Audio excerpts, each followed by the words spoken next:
India's number 1 varicose veins hospitals ఐబీసీను సంప్రదించండి. మీ నొప్పి లేని ప్రయాణాన్ని ప్రారంభించండి.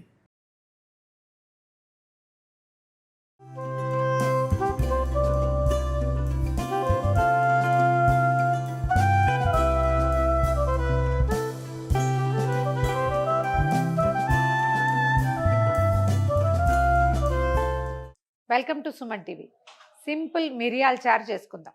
ఈ మిరియాల చారు అంటే మామూలు చారు పొడే, మామూలు చారే, మామూలు టమాటాలే, మామూలు చింతపండే. మిరియాలు ఇంకొంచెం అదనంగా వేసుకోవటం, కందిపప్పు ఎత్తేయటం పూర్తిగా, పప్పు లేదు, మిరియాలు ఎక్కువగా వేస్తాం.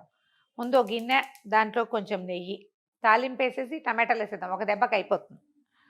దీంట్లోకి ఏం చేయాలంటే ఇది కాగే లోపల మనము పొడి చేసుకుందాం. ఒక పెద్ద స్పూను ధనియాలు, ఇంచుమించుగా అన్నే మిరియాలు, కొద్దిగా తక్కువగా జీలకర్ర, ఈ మూడింటిని చక్కగా రోట్లో వేసి దంచేసేయండి. రోట్లో చేసిన చారు పొడి రుచి మిక్సీ పొడికి రాదు. ట్రై చేయండి. ఏదైనా బుజ్జి రోలు ఉంటే ఇలాంటప్పుడు కొంచెం స్పెషల్గా చేసేటప్పుడు ఆ రోలు వాడుకుంటుంటే మనకు కూడా ఎక్సర్సైజ్ చాలా బాగుంటుందండి. కొంచెం సంతోషంగా కూడా ఉంటుంది, చాలా పనిచేసిన ఫీలింగ్ వస్తుంది. ఈ మూడు దంచేద్దాము. చారులో ఒక చిన్న పోపు, పైన పోపు వేయనండి నేను, ఇలా డైరెక్ట్గా వేసేస్తే ఓసారి అయిపోతుంది. దీన్ని డైనింగ్ టేబుల్ మీదకో కింద ఎక్కడైనా వడ్డించుకుంటే అక్కడికో పట్టుకెళ్ళిపోవచ్చు. మళ్ళీ తాలింపు ఒక చిప్ప పెట్టి ఆ వ్యవహారాలు ఏం చేయొద్దు, డైరెక్ట్గా చేసేద్దాం. మనం ఏ గిన్నెలో చారు పెట్టదలుచుకున్నామో ఆ గిన్నెని స్టవ్ మీదకి ఎక్కించేయటం. ఒక్క స్పూను నెయ్యి వేయండి. చారులకు ఎప్పుడు నేతి పోపు చాలా బాగుంటుంది నూనె కంటే. కొద్దిగా ఇన్నే మెంతి గింజలు,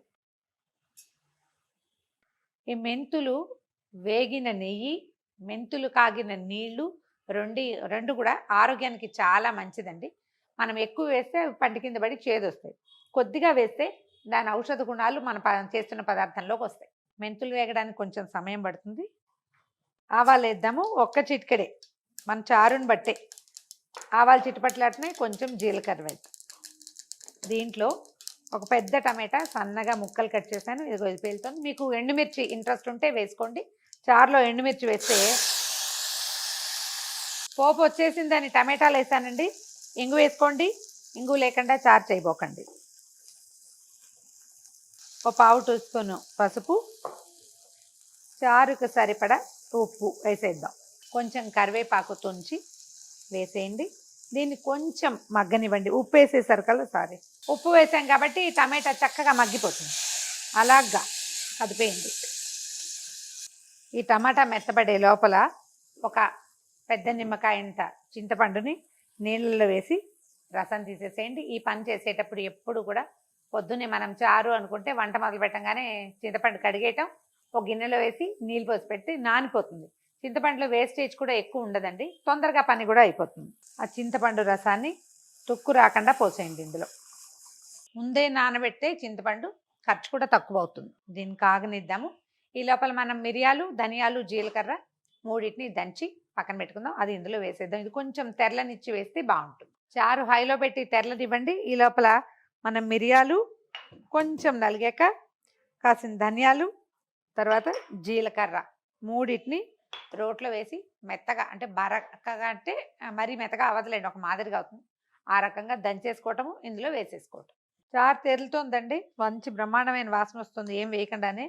ఇప్పుడు మనం దంచి పెట్టుకున్నాం కదా, ఇలా బరగ్గా చేసాను చూడండి, అది వేసేద్దాం.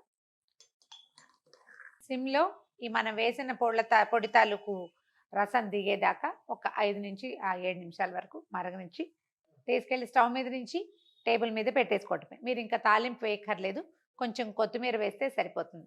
ఇందులో ఉన్న 2 చిన్న కరెక్షన్స్ ఏంటంటే, మీకు ఇష్టం ఉండి కావాలి అని అనుకుంటే వెల్లుల్లిపాయలు పోపులోనో లేకపోతే ఈ దంచే పొడితో పాటు వేసుకోవచ్చు, నెంబర్ 1. తర్వాత ఈ పోపు నేను ముందు పెట్టాను కదా, అది చివర పెట్టుకోవచ్చు.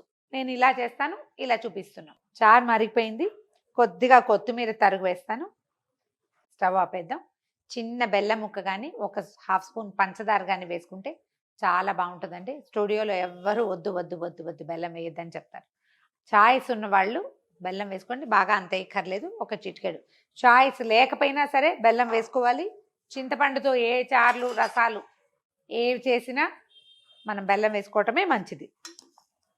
ఇందులో వేస్టేజ్ ఏమి ఉండదండి, మొత్తం చివరి దాకా పోసేసుకోవచ్చు. వేడి వేడి అన్నం, చక్కగా ఒక మంచి కూర పచ్చడి, పక్కన ఈ మిరియాల ఘాటు వచ్చి రసంతో ఎక్సలెంట్గా ఉంటుందండి. శీతాకాలపు సాయంకాలాలు మిరియాల చారుతోటి ఎంత అన్నమైనా తినేస్తాం. పిల్లలకి చాలా మంచిది. జలుబు దగ్గు అలాంటి ఇబ్బందులు ఏమైనా ఉంటే ఇలా మిరియాల చారు పెట్టి చక్కగా పిల్లలు పెట్టండి, మీరు కూడా తీసుకోండి. నేనైతే ఇలాంటి దాన్ని ఈవినింగ్ రొట్టెలు తిన్నా కూడా చారు ఉంటే తప్పకుండా కాస్త వేడి చేసుకుని తాగేస్తాను చిన్న గ్లాసు. పొట్టకి చాలా మంచిది, బేజార్లన్నీ తగ్గుతాయి పొట్టలో ఉన్న ప్రాబ్లమ్స్. ట్రై చేసి చూడండి. ఈ వీడియో కనుక మీకు నచ్చినట్లయితే లైక్ చేయండి, షేర్ చేయండి. మరిన్ని ఇంట్రెస్టింగ్ వీడియోల కోసం సుమన్ టీవీకి సబ్స్క్రైబ్ చేసుకోండి.